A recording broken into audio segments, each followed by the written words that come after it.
ಎಲ್ರಿಗೂ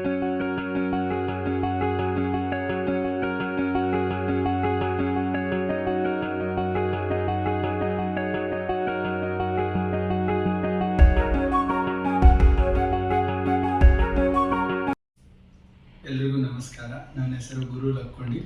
ನಾನು ಬಂದಿರೋದು ಗದಗಿಂದ.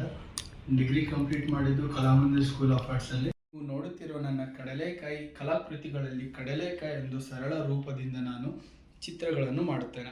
ಸಾಧಾರಣವಾಗಿ ನಾನು ಕಡಲೆಕಾಯಿ ಅಂದರೆ ತಿನ್ನೋ ವಸ್ತು ಅಂತ ನೋಡ್ತೀವಿ, ಆದರೆ ನನಗೆ ಅದು ಸ್ವಲ್ಪ ಬೇರೆ ರೀತಿ ಕಾಣುತ್ತದೆ. ಅದು ಒಂದು ಬೀಜ, ಅಂದರೆ ಜೀವನ ಶುರು ಆಗೋ ಒಂದು ರೂಪ ಅಂತ ನಾನು ಭಾವಿಸುತ್ತೇನೆ. ಅದಕ್ಕಾಗಿ ನಾನು ಕಡಲೆಕಾಯಿ ರೂಪವನ್ನು ಬೇರೆ ಬೇರೆ ರೀತಿ ಬಳಸುತ್ತಿದ್ದೇನೆ.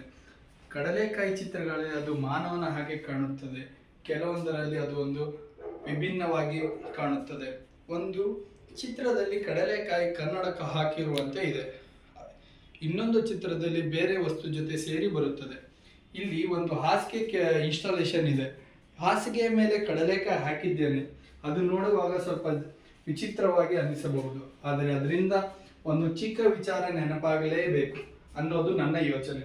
ನಾನು ಆರಾಮಾಗಿ ಬದುಕುತ್ತೇವೆ, ವಿಶ್ರಾಂತಿನೂ ತೆಗೆದುಕೊಳ್ಳುತ್ತೇವೆ, ಆದರೆ ಅದರ ಹಿಂದೆ ಪ್ರಕೃತಿಯ ಮತ್ತು ಕೃಷಿ ಇದೆ. ಒಂದು ಸಣ್ಣ ಬೀಜದಿಂದಲೇ ದೊಡ್ಡ ಜೀವನ ಶುರುವಾಗುತ್ತದೆ ಅನ್ನೋ ನಾನು ಈ ಇನ್ಸ್ಟಾಲೇಷನ್ ತೋರಿಸಲು ಪ್ರಯತ್ನ ಮಾಡಿದ್ದೇನೆ. ಸರಳವಾಗಿ ಕಾಣುವ ವಸ್ತುಗಳಲ್ಲಿ ಸ್ವಲ್ಪ ಬೇರೆ ರೀತಿ ನೋಡಿದರೂ ಅದರೊಳಗಿನ ಇನ್ನಷ್ಟು ಅರ್ಥವನ್ನು ನಾವು ಕಾಣಬಹುದು.